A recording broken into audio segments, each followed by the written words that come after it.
Yo, yo, yo, what is going on, people? Welcome to Throwdown, episode 569.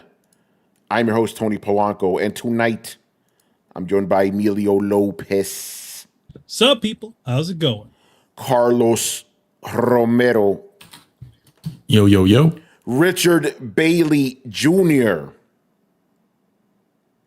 What's up, everybody? What's up, everybody? Brett Murdoch. What up, party people? Awesome. And Brian Manjoma. Dear Jeff, I have decided not to endorse your video game. Oh, shoot. Excuse me? Oh, no. Yeah, Brett, the timing, perfect. I do this. My Ravens told me so. Yeah, like you didn't like, come in when I was in the middle of introducing someone. You came in as I finished introducing someone. Perfect segue. I'm telling you. Yeah, anyway, guys, we're back with another one. And you already know what the main topic is, so let's just get into it. Highguard, the next Concord. It's been 24 hours. Jeff Keighley has made fools of us all. Here's the thing about that tweet of his, right? It was a tweet from Jurassic Park, John Hammond telling people, you're going to apologize to me in 2 hours, in 2 days. Did you not see how that movie ends, Jeff? Yeah. The fucking dinosaurs kill everybody. There was another one that I thought was that was like he didn't realize the context of what he was saying. Yeah, like I'll be accepting your apology in 48 hours. Like, do you mean the T-Rex is going to escape and kill the fucking lawyer? Like that's what's going to happen? Anyway, go ahead, Brian. Oh, it was the joke. It was the Joker. He was like, yeah, the Joker. He's like, and here we go. And then I just posted like low hanging fruit. So and it was Alfred saying some people want to see the world burn, Master Wayne. Yeah, it's crazy.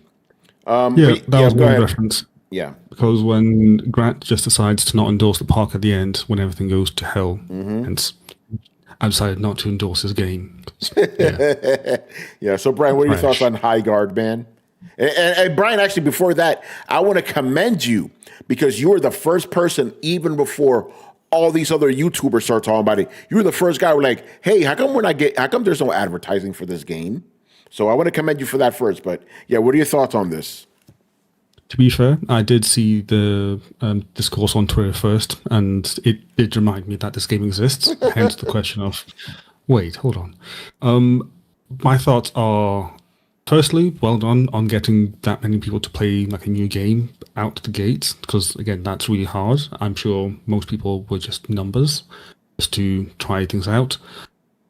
Two, I am not surprised things have gone the way they have, purely because a lot of people are saying that they just don't know enough about this game, and it just seems odd, and it didn't really gel well with people, and the whole thing just seemed to be off. And I'm just having more fun reading Jeff's Twitter because I think this is the most. This sounds weird. This is like the most normal I've seen Jeff Keighley ever on Twitter, because usually he's like, "Oh yeah, this game came out," like just posting random stuff. Sorry, promoting random stuff. This is the first time I think I've seen him actually have an opinion on something and say, I like this. This is what I like. And as you can see, the fallout has just been tremendously fun. So this weirdly makes Jeff seem a lot more human than what he's been as far as I remember him. So I'm weirdly happy that this happened, but not in a bad sense. Like, this makes me feel like, oh yeah, Jeff Keighley is just a normal guy. He's not an android. He's not a soulless person. It humanized him. He's not flawless. That's an interesting perspective. I didn't think of it that way. I was just looking at him like, oh, here comes Jeff McShilley again. But you're right. He never gives his opinion. So it is kind of interesting to see it, but I'm still not going to let him get away with all this stuff either, because the whole thing's just been silly. But yeah, you have a bunch of people out there saying how like revolutionary this game is, how different it is. It's literally another fucking hero shooter. Now, to be fair, and please answer my question here, guys. Has anybody on the panel played this thing? No, of course not. Yeah, and that's also No. a point too. Free game, nobody gives a fuck. Why? Because even quote unquote, if it is doing something unique, it doesn't fucking look like it. It looks like some generic slop. So I'm like, there's nothing appealing about this shit to entice anybody to want to play it in the first place. It is free, and people can't be bothered to play it. You know it's bad. And then, the things I have heard from people who have played it don't sound very rosy, that basically the loop is really boring. Like, you apparently spend, like, the first half of the match building walls and collecting shit. Then you get to kill people. It's like, okay, so you're wasting half the match with people not doing anything. And then the whole 3v3 aspect, apparently people aren't happy with. But again, I wouldn't have played this anyway, even if it was good, just because it's not my type of game. But, what did you expect? And I'm going to say this right now, right? Maybe famous last words, because I was wrong about the game being canceled. But I do think Marathon will be the next one. I think people are genuinely done with these type of games, generally speaking, right? There's some exceptions, obviously, Marvel Rivals and stuff, but it's Marvel. It's, and the characters look fucking cool, But yeah, this shit dead on. It was like dead before it even arrived, And then the thing I wanted to bring up, which I find very fascinating, is, and I want to get you guys' take on it. A lot of people seem to think that had this game not been the last game shown at the Game Awards, that it wouldn't have received this much backlash, because if you're the last game at the Game Awards, there's a certain kind of level of expectation set, like, oh, this is going to be fucking big, So people are like, hey, maybe if it wasn't shown last, if it was just thrown in randomly during the show, people are like, oh, that's kind of interesting. Oh, it just dropped today? Well, I'll check it out. But so I think that may be an aspect, but I want to hear your thoughts on that. Feel free to jump in, anybody.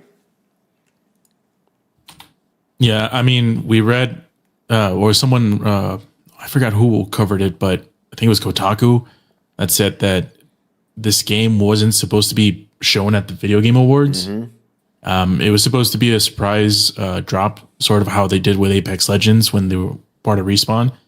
And yeah, it like you mentioned, Tony, Jeff Keighley kind of weaseled his way to force them to show it. He's like, hey, well, if you guys give me the exclusive, I'll probably put it last. I'll put it last. It'll be the highlight game of the show. And I guess it was an offer that they couldn't refuse. So I think it was Jeff's fault. Yeah, I agree. He didn't allow this game to grow organically like it should have. It should have just been like, hey, this game called Highguard is releasing right now. It's from the makers of Titanfall and Apex Legends. And it's like, oh, like everyone's surprised, so they're like checking it out. But no, it's like this anticipation that everyone was expecting, and it didn't help when Jeff crossed his arms and was like, you'll see. Oh, you'll see. You'll thank me later. You'll apologize to me, motherfucker. Well, that attitude is like, yeah, you're just going to make people even more, what is it? What's the term? Like more, it'll critique the game more, even when it's undeserved. So, but I mean, obviously from what people have been talking about, it's like, it's the word you're looking for. Yeah, more. Yeah, exactly. So that's Jeff did all that. And all these influencer dudes who are gaming journalists, whoever they were hyping this game up right before it launched. They're like this huge thing was releasing that was going to change the world. And they were hyping it up 3 days or something like that before launch or some shit, right? I was like, the timing for this was so strange. It's like they only really started marketing it like 3 days before launch. And that's when they flew people out there, and some of these people were hype men. I'm just going to say it, It's interesting. Then, of course, Carlos, you know what happened after that? We're the fucking problem because we're not playing this game. Well, God damn it. I should have known. Surprise, surprise. Yeah. We're the fucking problem, And it's even gotten so petty. I don't know if you guys saw this. One of the developers over at Larian saying, maybe we should give game journalists reviews. Like, how petty can you get? You're here to make the game. We're here to critique it. What the fuck is wrong with you? What are you, a kid? Ooh, how about I review you instead? You know? But if you saw other developers outside of, whoever makes this fucking game, they were like, oh, it's so hard to make a game under these conditions. How about you make a game that doesn't fucking suck? I mean, that's a divisive term. It's like you don't know what's going to exactly hit or not. It's insane. Just like it's like saying, "Hey, just make a good game." That's not an easy task. I would say this game is definitely indicative of the sameness of the industry, where they said, "Okay, we're a new studio. What do we do to try to get to get some money? All right, let's just make a hero shooter." Yeah. That I 5 think years after the fact. Yeah, I think that. I mean, here's the thing: like, if you look at the amount of time that it took them to develop, it was like 2-3 years, because a lot of these guys worked on what was that game? Apex Legends. It's a lot of the Apex Legends people. Yeah. On this. So my guess is it's like, okay, we all got let go. Or let's see if we can get this thing out. It's almost the same type of, if you think about it, it's the same type of deal that they pulled with their first Titanfall. You remember with Titanfall was like everybody was all like getting crazy for it, but then you find out it wasn't really much to that game. Yeah, but people still ended up liking it, even though there wasn't. I mean, I feel like a lot. I feel like people liked it, but I think the reception of that game was enough to get them to do it too. But there was still a lot of complaints about that game, not having a single player, only being in online mode, pretty much all the same things that we have right here in this new title. Yeah, no, go ahead. No, just one quick aside. I find it very interesting that apparently on the game's Steam page at launch, it said developers also worked on Titanfall, Apex Legends. By the end of the day, they removed that. And I'm wondering if those guys, if Respawn said, take that shit off, you never know. Anyway, go ahead. Yeah, and just real quick, just to sort of piggyback what Manny said, it's like you showed a game where we said, "Oh, this is the everything game. It's a hero shooter, drop down mobile elements and everything." It's like of gaming, bro. Exactly. So it's like you're trying to get what is it? Lightning in a bottle. It's like five lightning strikes in one bottle. and Jeff said, "Oh, they're gonna change the game." Like, no, the hell they're not. They're not doing anything different than what anybody else is doing. They're just doing everything. I mean, so it's Jeff, this is on you, man. You gotta eat crow on this one. I'm pretty sure you're gonna make fun of it in the next Game Awards, but you got to think about the studio, man. The studio. Hopefully, you feel bad for them because you didn't do them any favors by this attitude. Yeah. But yeah, no, some of the, as I like to call it, the positive, the positive toxicity? Stupid, like, oh, we a lot of people worked really hard on this game. We can't shit on it. Fuck that, Well, I mean, the thing about it is like I think that's the problem where it's like the pushback of it is not just like, hey, listen, just wait to see what it is. We'll see what's going on. Maybe they have a plan for it. It's being something like that as opposed to just being like an upstart and be like, well, fuck you. This thing's amazing. And you're stupid for not liking it. No, that to me, that's influencer bullshit. That's not, and that's why a bunch of the people started getting called out for being a bunch of fucking shills. Because there's a difference between showing a reveal and just being a person that's just throwing this stuff out there. All of a sudden, a bunch of people just became these fans after seeing its 2 seconds of footage. Yeah. I get it. Like that. We know how the industry is, right? People don't get paid to do this sort of stuff, but I feel like this sort of like, screw you, my thing is better sort of mentality that people seem to get when, this evangelism sort of deal. Yeah. Especially when it's fucking journalists doing it. It's disgusting to me. It is. It is, like, oh, like, I'm going to just call out names, PC Gamer. They had this one headline. It's like, oh, the game's great when you don't have the internet telling you it's bad. What? So then what? So okay. So then that means we don't need to read your fucking site because because we just just not look at any of the things that you have to say. Here's the thing. I get it. I can understand a person liking a game, liking a game that's unpopular with the general public. A lot of the games I like are like that, right? Brett, a lot of us are like that. We like certain games. Some games are not the heavy hitters of the industry, but at the same time, I'm not going to tell you how amazing the fucking Bouncer is. I like the Bouncer, but it's a shit game. We can all like junk food.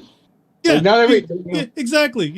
This is you can like the Terminator, and you can like the Last Action Hero. It's what it is.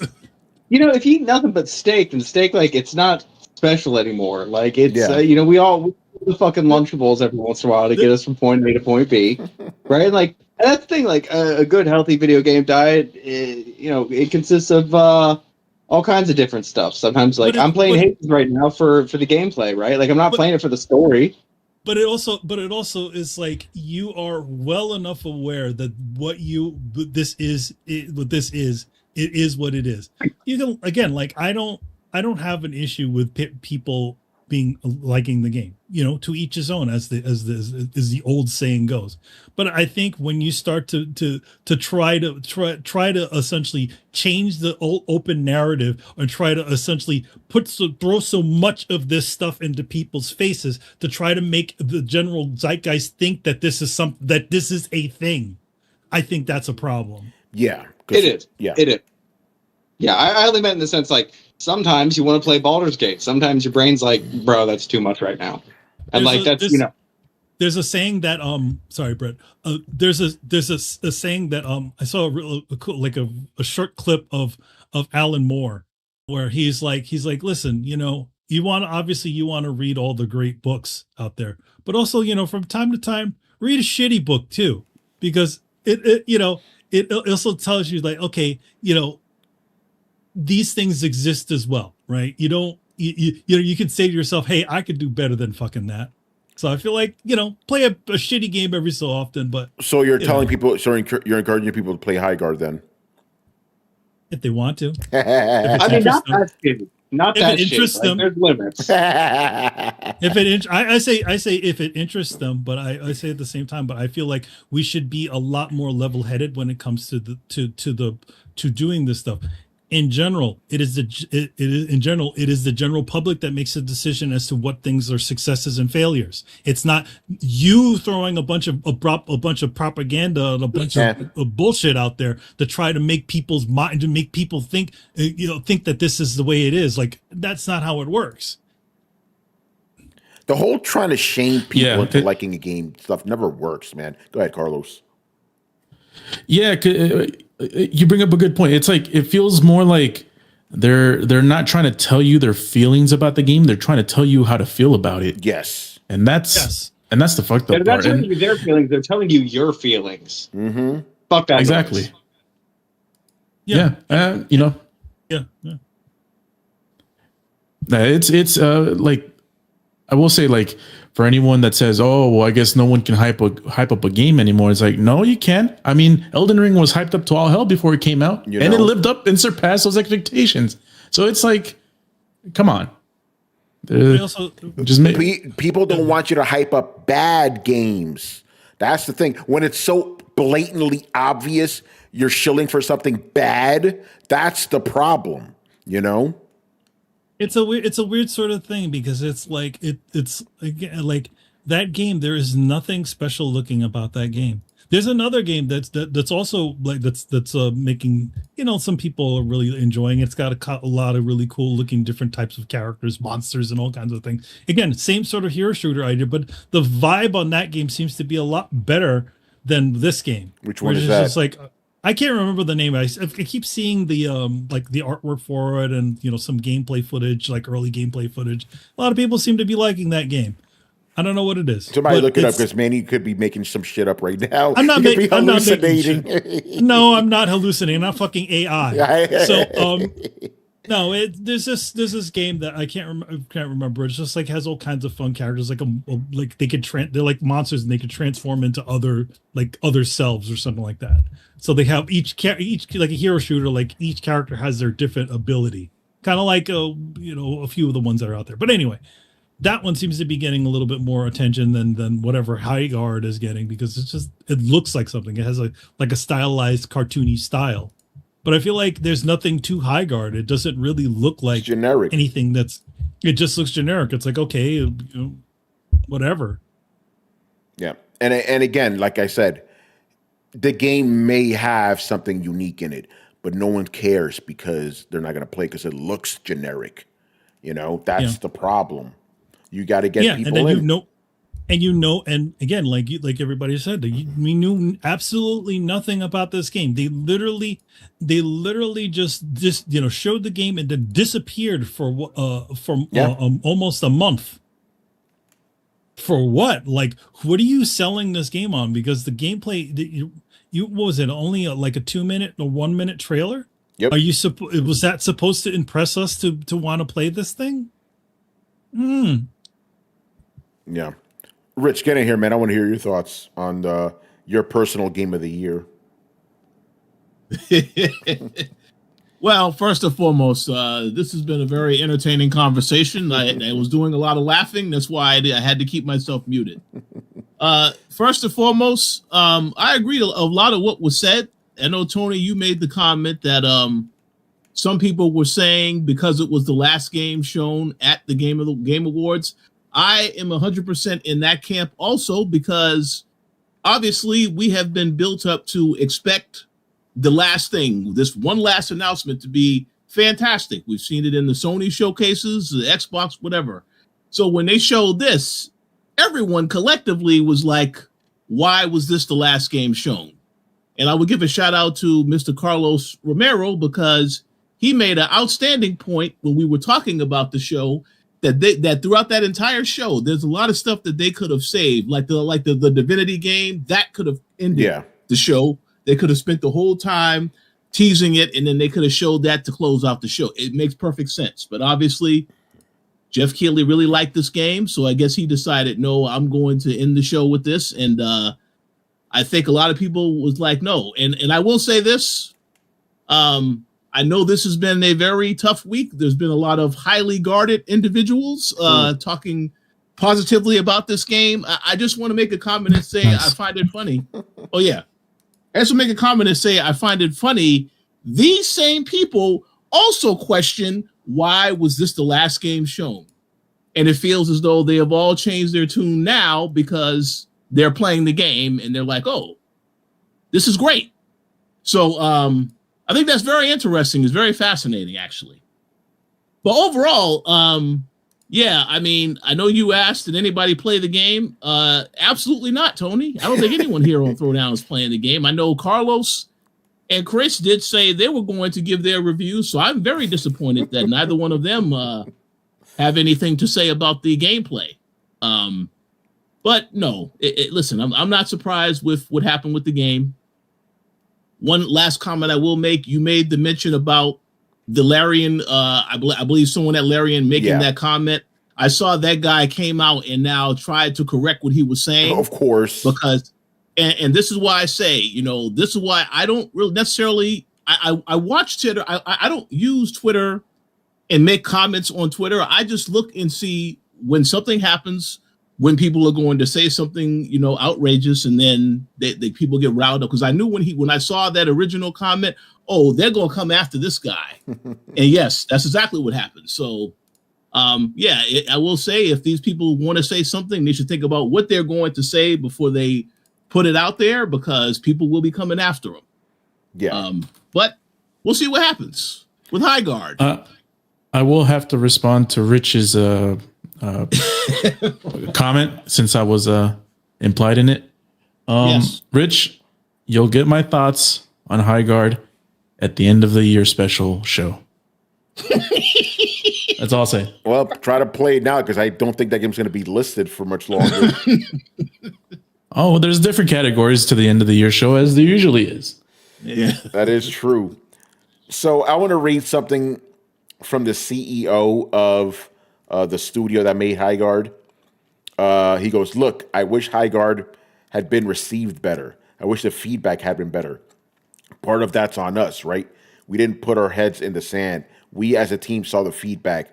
We're gamers ourselves. We're online ourselves, reading the feedback. I think ultimately we could have made a different trailer, a better trailer that wasn't about entertaining, which is what we think was about." So basically, he did go on to say that he felt that the trailer they made was just, trying to just quote unquote entertain people, to show them what the fucking game was about.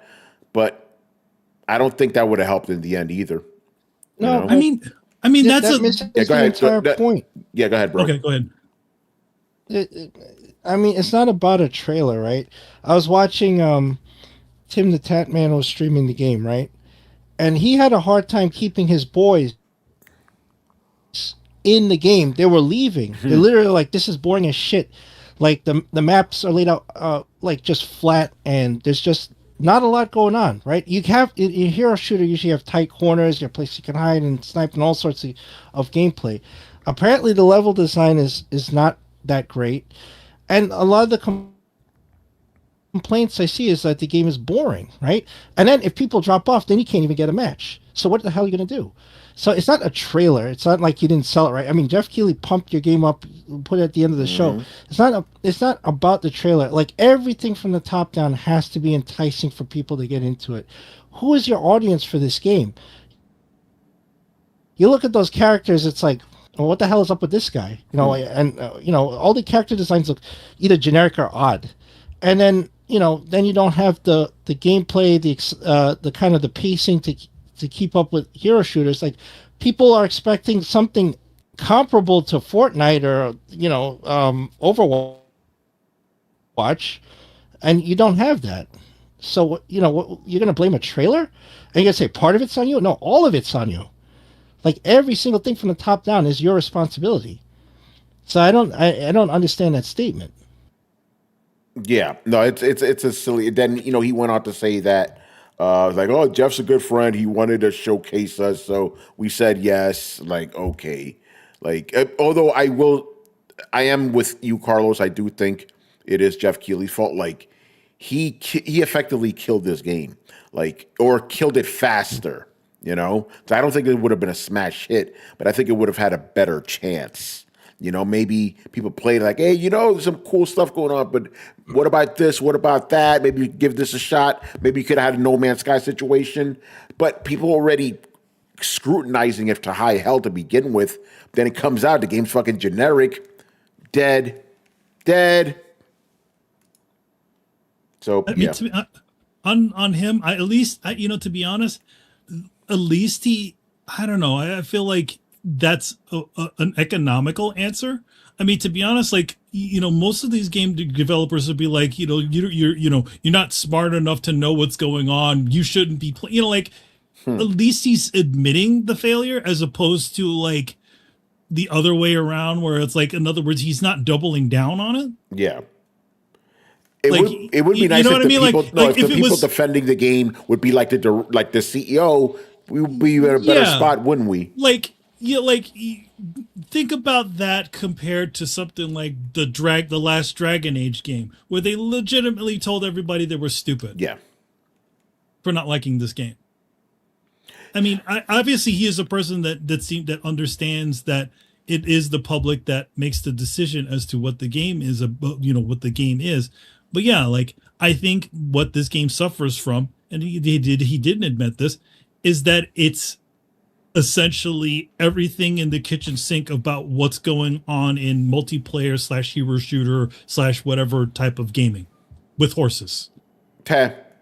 Yeah, no, you're right. It's ironic, right? It's like the CEO is coming out level-headed. It's the people surrounding it that are stupid. Like, "Oh, you don't play this game, you're a bigot," or whatever, It's silly, man. Anyway, any last thoughts before we move on? All right, gonna take that as a no. Was it faster? Which one was faster? Concord or this one? Well, this was a day. We have to wait. We have to wait the servers to shut down. If they shut down the servers yes, in the all right. the next like 3 days, then I guess this wins. If it helps, and this is a really damning point at Concord, this game still has not reached the it has not gone down to Concord's high play count. Which is like, it still has about 8,000 players. Concord barely did 1,000. So it's like, So yeah, I know. So yeah, I mean, maybe that's enough. Who knows? You know? Oh no, this game's been canned. Like, it won't last till the next game awards. Well, you know what's I going to don't happen think so. next, right, Brian? Studio closure, man. Mm-hmm. It is What what I it want to know- is. Go ahead, man. And this is something that you said earlier when they removed the this is the people that bought you Concord and not Firefall or Firewatch. God damn it. Titanfall and Apex Titanfall. Legends. Yeah. Yes. Apex Legends. Yeah. I want to know what this team did on those games. Yeah. Yeah, because Well, I mean, they took out the part where it's like, yeah, they were also worked on Concord. We saw how that game came out. Yeah, that is the other thing. Like, it didn't say that from some of the people that worked on Concord either. It just said Titanfall and Apex Legends. It's like that thing that they did on that Russo Brothers films with the robots. It's like, from the people that made Avengers Endgame. It's like, yes, they made that. They made that thing, but this is not as good as that thing. Yeah. So maybe that would be like on the list of like red flags if ever something starts out as from the people that bought you this thing. It's like, oh well, the game's trash. Yeah, Next. right. they do it all the time. I mean, they did it with the what was it, Callisto Protocol? They're like, the creator They of do Dead that all the Space, time, yeah. they did all that stuff all the time. They, it's obvious they'll be, especially when it's a new IP like that, they're always going to go hopping to the most familiar name on the bill or the familiar things that they've done. Yeah. No, you're right. All right, man, let's move on. Let's talk about Xbox. Xbox hardware sales. Not looking so good. So I'm going to read this off IGN here. Xbox has been having a hard time selling consoles lately, and it didn't get any better over the 2025 holiday quarter. Microsoft has just reported its quarter 2 2026 earnings, including the news that hardware sales were down 32% year over year after quarter upon quarter of hardware declines. So even though we don't have actual numbers to tell how much revenue is being lost out on here, we can get a sense of how grim this is for the hardware by looking at past quarters. Last quarter, quarter 1 of 2026, hardware declined 29% year over year. The quarter before that, quarter 4 of 2025, hardware was down 22%. The quarter before that, down 6%. Before that, down 29%. And before that, 29%. In quarter 1 of 2021, which was July through September 2024. Going back even further, though, Microsoft's earnings reports, the prior year quarters also saw declines of 42% in quarter 4 2024 and 31% in quarter 3. In fact, you have to go all the way back to quarter 2 2024, which was October through December of 2023, to find the last time Xbox's hardware revenue was better during that period, and that year was before it was up a whopping 3% over the quality quarter. So that is like years and years and years and years of just. And the reason I wanted to bring this up is because, this report came out yesterday and some people are trying to say, oh, but the division's still doing well. It's up 9%. I'm like, look at the last 3 years, bro. Like, it's just on a fucking decline, And as we've said here, and ironically, I said this 10 years ago. The only hope is the next generation, but who the fuck knows now? Bro, I said the same thing with the Xbox One generation. I'm like, this shit's done. The next generation, maybe they could turn it around. That didn't happen. So maybe they could do it next generation, but probably not. I think Xbox is done. At least for hardware. Third-party developer, it is, that's doing very well for Xbox. you know? And I think that's probably what accounted for the 9% increase, you know, because the hardware, you know, the software is selling very well for obvious reasons. They're selling their shit on PlayStation now, you know? As a matter of fact, I even heard, and this is coming from IGN too, but this was on their podcast where they were speculating on shit. And they were like that they heard, and take this with a heavy grain of salt, that Xbox's, you know, the developer directs or whatever, they do so poorly. They're considering doing, Xbox is considering doing a PlayStation-centric developer direct. That tells you everything you need to know right there, man. That, again, that part, that's, you know, take that with a grain of salt. But those sales numbers I've been telling you, that's all in stone, you know? So, yeah, I don't know, man. I don't know how anybody could be a dedicated Xbox player at this point. What do you have left? You got nothing, you know? Third-party games? Yeah, on PlayStation. Shit, Sony barely does PlayStation Direct, PlayStation Focus. That's right, yeah. So let me turn that question around on you. What would I need my PlayStation for exactly? Spider-Man? Yeah, but we're not. We're talking about. No, Xbox, I know, here. But like this is about what about it? Like, we don't do that. No. I'm just saying. Yeah. You just said like, what do I even need my Xbox for? Like, yeah. I mean, what do I need? Like that's a blanket statement across both things. Don't get me wrong. Xbox is absolutely a failure, but like, just pointing out that it's not. It is kind of whataboutism, but it's more that I'm trying to say, like, man, this is an industry-wide problem. This is not just an Xbox thing. PlayStation hasn't had hardware decline like that over the last 4 years. No. Well, I mean, in terms of, like, the PlayStation 5. Apps. Yeah, no, again, the topic is hardware sales at the moment. PlayStation hasn't had bad hardware sales. Matter of fact, the PS5 is one of the best-selling PlayStations, believe it or not. Yeah, no, which surprises me too. Yeah, I was responding to what you said. I think it got lost in translation. It's not really worth it. It kind of sounds like whataboutism, but it's. I was going somewhere with it, but it's honestly it's not important. It's like it's like punching a baby at this point, though. Like. It's, baby it's or a like, retard? Yeah, a retarded baby. Okay, damn. Holding a retarded puppy. Like, it's just like, all right, like, maybe give it a sec. Maybe give them a sec to, like, you know, catch their breath before you come rock out. I mean, like, honestly, right now, Microsoft is looking like, what was his name? Fucking Logan Paul or his brother? I can't tell which one of them. I don't know either. I don't know either.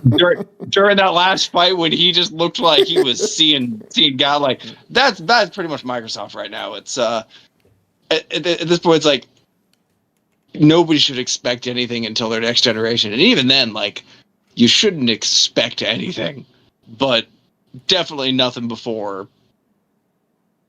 Like, if they're smart, I'm not saying they are. If they're smart, they're rallying their troops. They're consolidating. They're coming back. They're doing the spirit bomb, right? They're trying to get all their energy together for one last Hail Mary because they like. If we know that they have one at bat left, then they know they have one at bat left, and that's being generous. They may not have any at bats left. Microsoft might just be like, the parent company might be like, "Fuck you guys." But I feel like they're going to fall prey to sunk cost fallacy, and Microsoft might be like, you know what? Maybe if we have a hand in this, it'll be better. And it won't. It won't. I'm just clarifying where I think we stand in the grand scheme of things. Well, Brett, if what I think you're saying is accurate, that I think that's part of the problem. Microsoft did start getting more involved in Xbox, and things have just gotten worse. Because before, they kind of left Xbox to their own devices, but after the Activision thing, is like we're going to get more hands-on now. Yep. I mean, do you want me to explain corporate structure or use common sense? You can't do both. Just use common sense because we don't want to go through and down a crazy rabbit hole. No, that's my point. Like, yes, Microsoft got their hands in Xbox's shit, which caused Xbox to tank even worse than it was. Mm-hmm. Is Microsoft as a company going to realize that their own inept interference is the thing that caused it to nosedive? No, they're going to double down and try and wrest control because somebody up there, some fucking suit up there is be like, I know how to fix this. And they don't. They don't. Like, what they need to do is reach into the trenches of their talent and get ideas and, like, take ideas from their customers. But you know it's going to be some schmuck in a boardroom that gets handed the reins. Yeah, well, that I honestly believe that's what's happening now. We talked about this on the show maybe a year and a half ago. I think it was Colin Moriarty that brought this up. It's like the thing that really ultimately killed Xbox, that, you know, thinks Xbox was not doing great to begin with. The thing that really killed it was that Activision buyout, because it brought so much scrutiny from the government that Microsoft had to step in and like, what the fuck is going on here? We're taking this shit over. And then they lost their entire identity, you know? It's sad. Go ahead, bro. That's my best friend, Colin. It's Colin Moriarty. Yeah, man. It's, you know, it is what it is, man. Xbox is not going to die, but hardware may, but Xbox will still be around, you know, as a brand. All right, let's move on. Our favorite segment of the week, the weekly Ubisoft L, because they always keep coming. So now this one, Ubisoft launches let me read this. Ubisoft launches voluntary redundancy process to cut 200 jobs from Paris head. Voluntary redundancy means you quit. They're enticing people to quit. Yep. It's crazy. And it's got to a point that the people in the Paris office, because the CEO, Yves was going to visit, they're like, you're not welcome here. Like, damn, you guys are mutinying against the CEO? This is crazy. But let me read this real quick. This is from Game Industry Biz. The latest target of Ubisoft's external cutbacks is its head office, with 200 roles proposed to be cut from Ubisoft International in Paris. The company has started a voluntary redundancy program to deliver the cuts, with delivery to be negotiated with trade unions. Game Industry Biz understands the number represents 18% of the unit staff. I fucking hate corporate talk, man. Just talk like regular fucking people. You're like, we're asking 200 people to quit. Say that, you know? Well, it's a little more nuanced than that. So what you have is when you have voluntary redundancy, reduction in force, you're giving people enhanced severances, right? So you're offering them like buyouts for their position. Like you can leave, we'll give you a severance. I don't know what those packages is in Europe, but they're probably enticing enough. Like, hey, you should step away from this, because what comes next is compulsory redundancy reduction, which is you get laid off. Right? Yeah. There's going to be no severance, nothing. You're just gone. Your position is eliminated. If it's redundant, then that redundancy, I guess, is overlaps Ubisoft Montreal, or it overlaps really who I think is calling the shots. It's Tencent who wants this 200 million euro cost cut. Right? They want to focus on certain titles, and they don't need that structure of Ubisoft anymore. So just eliminating the jobs. It's just, I mean, more and more Ubisoft is just going to be an arm of Tencent until they rename it, and they're restructuring it right now in front of us. It's just happening very slowly. Okay, that's a good point. Ubicent or Tensoft. Oh man. So yeah, this is one of the employees said, "It is time to make our boss understand he is not welcome in our premises." Wow. Wow. Well, viva la revolution. You know, fucking French. That's funny. Okay, so let me read the full statement here. It is time to make our boss understand that he is not welcome on our premises as long as he continues to mistreat his employees. We call on the employees of Ubisoft Paris to stop working if Yves Guillemot steps foot in our offices. Leave your desks and gather in front of the building. That's crazy, man. You know, he could just fire all you motherfuckers, right? Just saying. This is an initial answer to the absurdity of management's decisions. Other strikes are currently being discussed. It is out of the question so let the boss run wild and destroy our working conditions. Perhaps we need to remind the boss that his employees are the ones who make the games. Fuck. Having a revolution at Ubisoft, man. They're going to chop off Yves Guillemon's head, put him in the guillotine and shit. Is that what's going to happen? Hey, man, the French are known for doing that. That's right, let him eat cake, chop your head off, bitch. It's crazy. What happened, Brett? Nothing. Oh, man, if that was a French joke, please say it because, yeah. Anyway, so that's your latest Ubisoft L of the week. They keep coming. I think there was another one too, but I thought it was the main one. So this one's related. This is a more broader one, because obviously we've been talking about layoffs in the industry for a while now, specifically over the last 2 years. Now we actually have numbers. Apparently 1/3 of the entire video game industry workers were laid off in the last 2 years. 1/3. That's insane, bro. But again, we talked about this many, many times. Why did that happen? Because of COVID. Let's just be real. They hired a shit ton of people. The good times are going to roll forever. We got enough money to throw around. Reality hit. Got to let motherfuckers go, especially when games aren't selling as well and people aren't buying like they were during that one specific year. Yep. So, yeah, very, very upsetting right there. And I guess, I'm not going to get too much into this, but, on a related note, I can't talk about it now since the news is out. There were also some people let go at my company recently, very upset about that. Matter of fact, if you guys heard, Windows Central, they let go of their entire gaming division except for Jez Corden. Shit is brutal right now. That's not part of the tech industry, not the game industry, but it goes to show how, things are rough out there, man. But I didn't realize how stark this shit was. 1/3, bro, or nearly 1/3, because I think it says 28%. That's pretty close to 1/3, But here's what it says.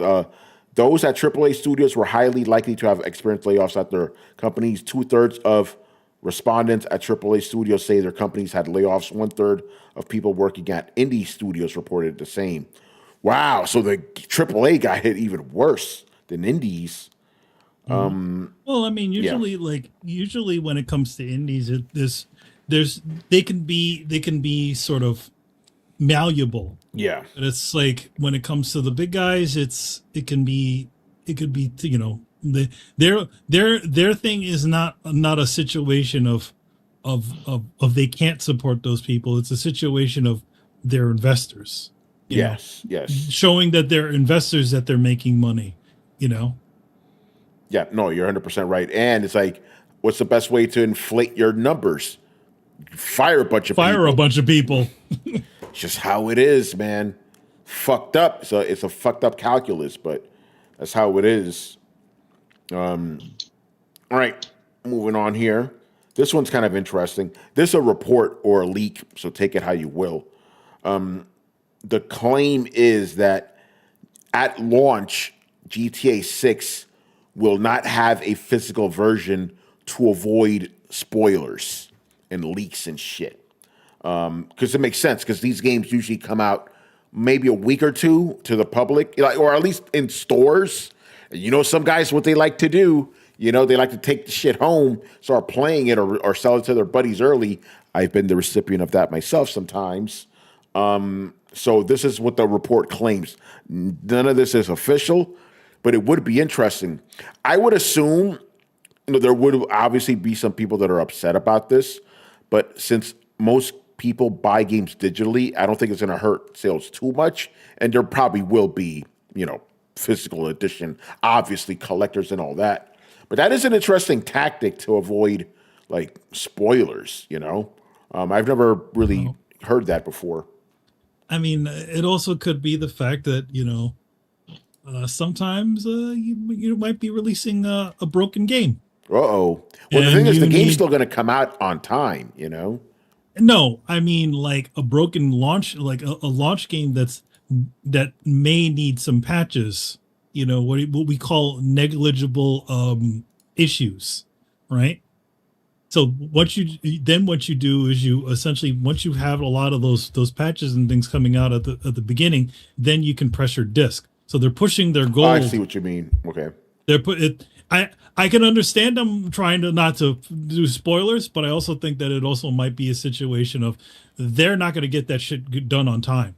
And when you release a gold master, you have to have a pretty close to working, a pretty good working game. Unlike, and that's what Cyberpunk got caught into. And that's, remember they released a pretty much a game that wasn't even fully finished on disc.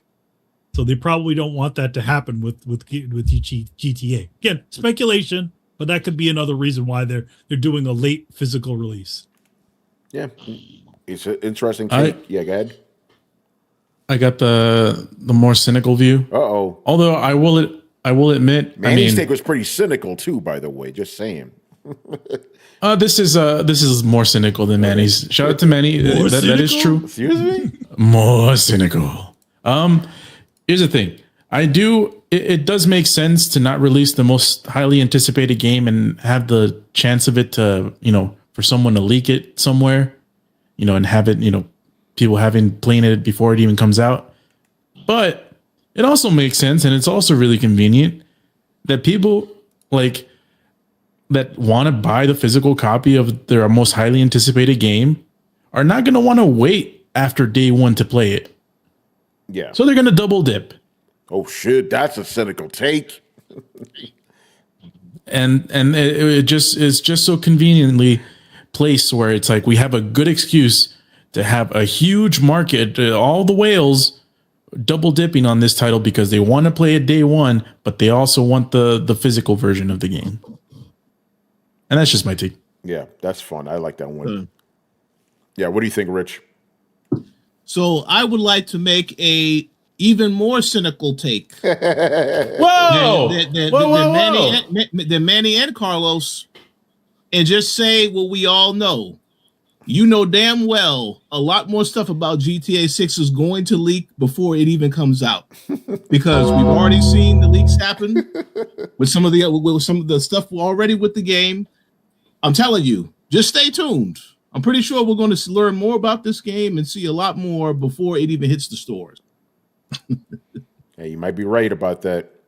But yeah, again, take that with a grain of salt, but we'll see what happens. All right, and then on good news, this is the complete opposite of Highguard. Helldivers 2 has sold, or reportedly sold, so this is not official yet, reportedly sold 20 million copies and generated $700 million in revenue. That's crazy. See, that's what happens when you make a game that people want to play, So yeah, that's crazy, man. That's really. I mean, we knew this from the beginning because this game from the jump went crazy. So yeah, good for them, man. That's it's good to celebrate successes, but it's also good to critique the failures.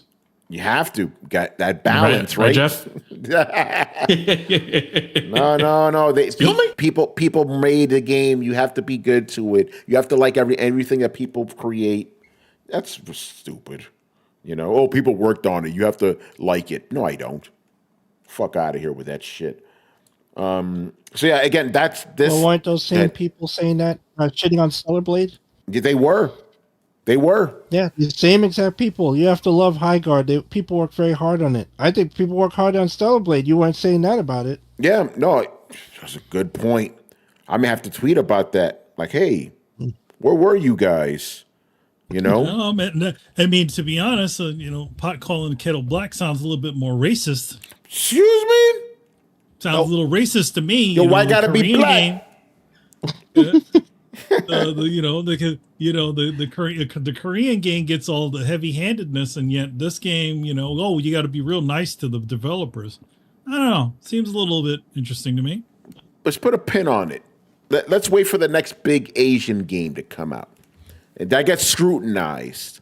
And let's see what these people have to say about that, because people worked on those games too. They worked hard on them, right? Just saying. That game, the Game Freak game. What's the Samurai Girl? What's that one called? It's like You're the talking first about something the, whatever. They showed at the showcase, right? yeah. So the beast watch, of reincarnation. Yes. yes, There I we want go. to see the comparisons because these guys were shaming people for not playing or supporting Ghost of Yote. Wait till people start buying this game and getting into it. I want to see the comments then from these same people. Yeah. That's the game I think where we're going to see massive hypocrisy. People worked on those games too. Just saying. They I mean, worked Game on them. Freak, they make Pokemon games, and you don't like them? No. Developers worked hard on those games. Why aren't you supporting it? Why are you talking shit? Just saying, man. All right. And the last thing I want to talk about is I want to give you guys a little my hands-on impressions. Resident Evil Requiem, people.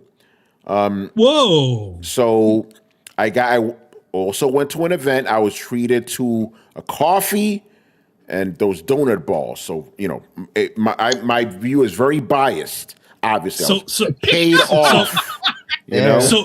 So pretty much the what Ron Perlman made for doing the original Fallout game. Yes. Got a coffee, very, very good coffee. Dunkin' Donuts coffee, Dunkin' Donuts donut balls. I think that's what that sounds nasty. Donut balls. Like, yo, what the Donut fuck? hole? Yo, you put donut balls in your holes. mouth, Yeah, motherfucker. That's what you like. You like eating the balls. Yeah, I mean, See- Munchkins. You could say that. Yeah. Go ahead, Chris. Now we can't trust. This is Far Cry Primal all over again, Tony. Yeah, I know. That's right. Yeah, I can't trust my opinion. Rich, remember that I wrote that review for Far Cry Primal for Coalition? yeah. These motherfuckers came Oh, after yeah. me. You got paid Absolutely, off. I remember that. Yeah, I got paid off. Rich, you paid me a lot of money, right? Yeah, that's right. We're all rolling in dough. That's right. Yeah.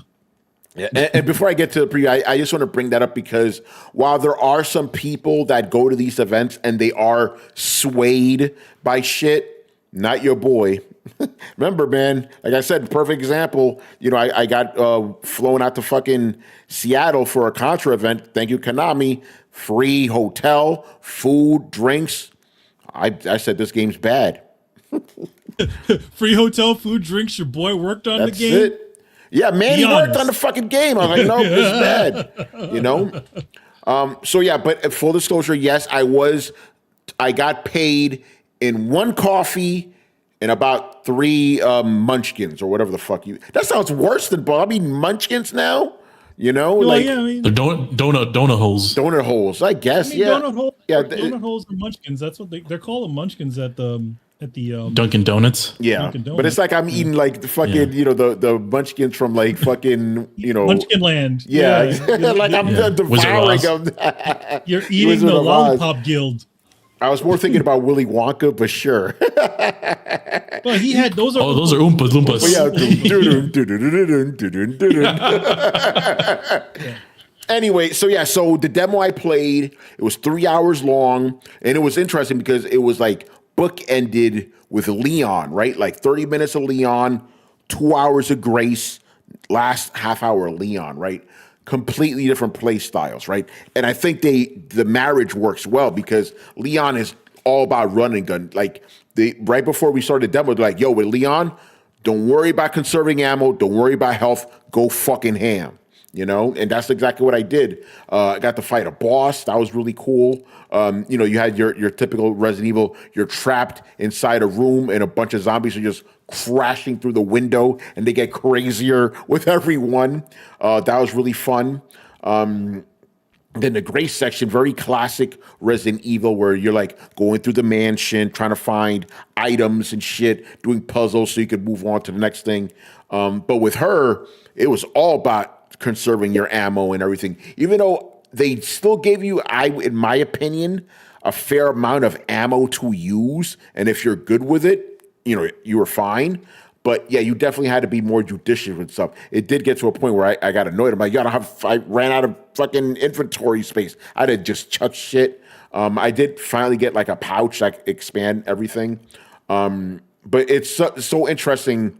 And here's so you could switch the camera modes whenever you want, right? But I noticed that for Leon, it defaults to third person Whereas with Grace, it defaults to first person. Again, you could change them whenever you want on the fly. You could play the entire game with both characters in first person or third person. But I did find that interesting, right? That you kind of defaulted. To me, it kind of shows like, hey, here's the classic Resident Evil 4 experience, and here's the Resident Evil 7 experience, right? And going back between them was really kind of like, oh, okay, that's interesting. Like, after playing 2 hours with Grace, where you're just like conserving ammo and you're just like kind of scared of everything, it's just catharsis to get to play as Leon and just, get a fucking shotgun and blow zombies' heads off, Game is fantastic, man. I'm really glad they gave us, a good amount of time, because with Grace's sections, you don't want to rush through that shit. You want to take your sweet time, man.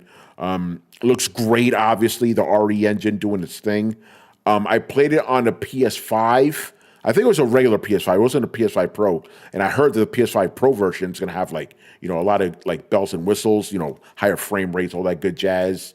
But I was already sold on this shit, bro, because I played another demo last year, and it was just Grace, right? And I like how this demo actually picks up where that one left off, And the other demo landed on a cliffhanger. I'm like, oh, what's going to happen here? So you actually kind of learned the answer there.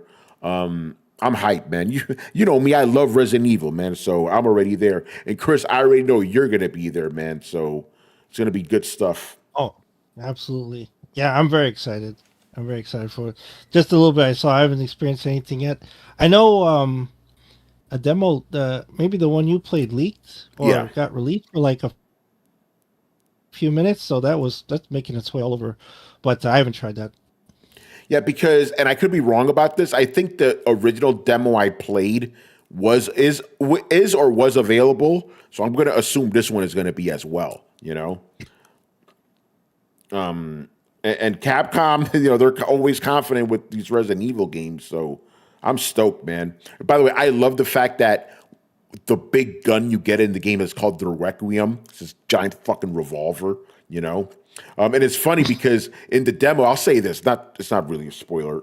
Like, Leon gives the Requiem to Grace, but it only has one bullet. So I only used the shit when a big monster showed up. I was like, I better save this shit. But Chris, you know what ended up happening though? I ran out of space. I'm like, let me just put the fucking Requiem away. Too much space, man. You got your typewriters and shit. Oh man, so I'm just talking about it's getting me hyped again, bro. But again, don't take my opinion for it because I was a paid shill. I got that cup of coffee. By the way, that's something I was talking to Paris about. We talking shit about the Highguard stuff, and he's like, okay, I guess me and Danny were paid off because we got free parking and a sandwich. Because they drove there, they didn't get flown. They're in LA. They just drove, Very interesting stuff, man. But yeah, that's going to do it for this show. So let's start wrapping it up and plug some stuff. Rich, what's coming up on the Coalition, sir? Yeah, so February is a jam-packed month of releases. I'm actually working on a couple of reviews that you will see in the not too distant future. So I would encourage you to stay tuned to the coalition.com as well as the Coalition Gaming. You may see some of this stuff sooner than you think. And that's all I can say for now. Yeah. And, you may or may not see a dual review from me and Rich very soon. So, that's all I'll say about that. Because there's, the streams cross sometimes, right, Rich? Oh, yeah. That's all I'll say about that. But, you and I will obviously definitely be doing a double review of Resident Evil when that shit drops, Oh, yeah. Because, Capcom, they hook us up. So we'll get that code for sure. Manny, what's on the plate? So, out on the streets right now is Blood and Thunder. Has cover by Kari Randolph and myself. So that's the book by Robert Kirkman, written by Robert Kirkman and drawn by EJ. Jacket crew, pretty much all Tech Jacket crew on these books. So, yep, we'll have our little cover run. If you were at, I don't know how many of you were at the Boston Celtics game recently, but if you're looking at Kari and my social media, you may have noticed that there was a special edition cheer card that for everybody who were in the one of all the lower rows of the TD arena. And so it's a cool like print / illustration that was exclusive to everybody, a bunch of the people who went to that event. Kari and I have a series of illustrations that we're going to be at the Boston Celtic games. So stay tuned for those if you're a sports head. Then lastly, TMNT Battle Nexus number 5 coming real soon. I think it's going to be coming in March. Another cover by Kari and myself. TMA 2003 team on our side, and 2012 director drawing the other side on a cool jam cover. So yeah, that's what's up. All right. All right, to start wrapping it up, so make sure you follow Throwdown on Twitch and Twitter. Subscribe on YouTube. Join the Discord. Check us out on your favorite podcast app. Links to everything down below. Once again, our show is Tony Polanco, and tonight I was joined by Emilio Lopez. See you next time. Chris Seeley. Take care, everyone. Carlos Romero. Peace out. Brett Murdoch.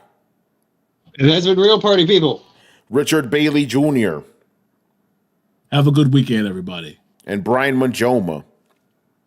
Later, guys. All right, guys. We'll see you on Sunday, man. Later.